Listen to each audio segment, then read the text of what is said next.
Si tinge di giallo la vicenda legata alla candidatura a sindaco del deputato ex 5 Stelle onorevole Mangiacavallo a Sciacca, dopo l'annunciata adesione avvenuta da parte del partito di Forza Italia con un'imponente manifestazione avvenuta in un noto albergo della città termale alla presenza dei massimi vertici provinciali del partito di Berlusconi con in testa il parlamentare di riferimento agrigentino onorevole Riccardo Gallo, arriva una nota dell'onorevole Mangiacavallo che afferma come: ho deciso oggi di esautorare la lista di Forza Italia di Cusumano e Turturici dalla coalizione che lo sostiene.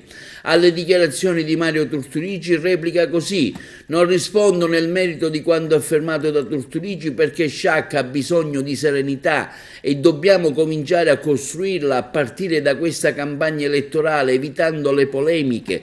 Giusto un appunto all'insinuazione che possa esserci una regia un po' più alta dietro alla mia scelta.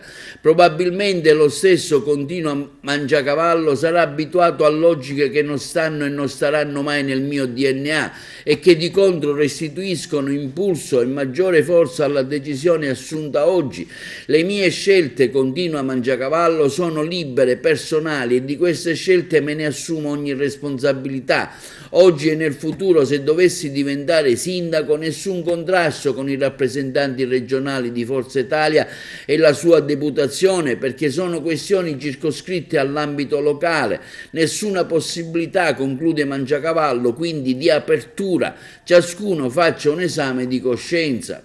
E arriva immediata la replica dei parlamentari di regionali di Forza Italia che unitamente all'assessore regionale alle autonomie locali esprimono pieno sostegno e convinta solidarietà al gruppo dirigente di Forza Italia di Sciacca impegnato per le prossime elezioni amministrative, nel confermare apprezzamento per il lavoro sin qui svolto finalizzato alla composizione della lista del Consiglio Comunale e per il ruolo centrale assunto all'interno della coalizione di centrodestra, si esprime vivo disagio per l'atto politico unilaterale del candidato sindaco Matteo Mangiacavallo. Essendo il confronto alla base di ogni azione politica, Mangiacavallo, per trovare un punto d'intesa, avrebbe potuto parlare di eventuali problemi con i rappresentanti regionali e provinciali di Forza Italia, come quali lui stesso ha dichiarato non c'è stato alcun contrasto. Per questo la sua decisione appare quantomeno affrettata e frutto forse di una reazione istintiva piuttosto che una valutazione obiettiva e serena.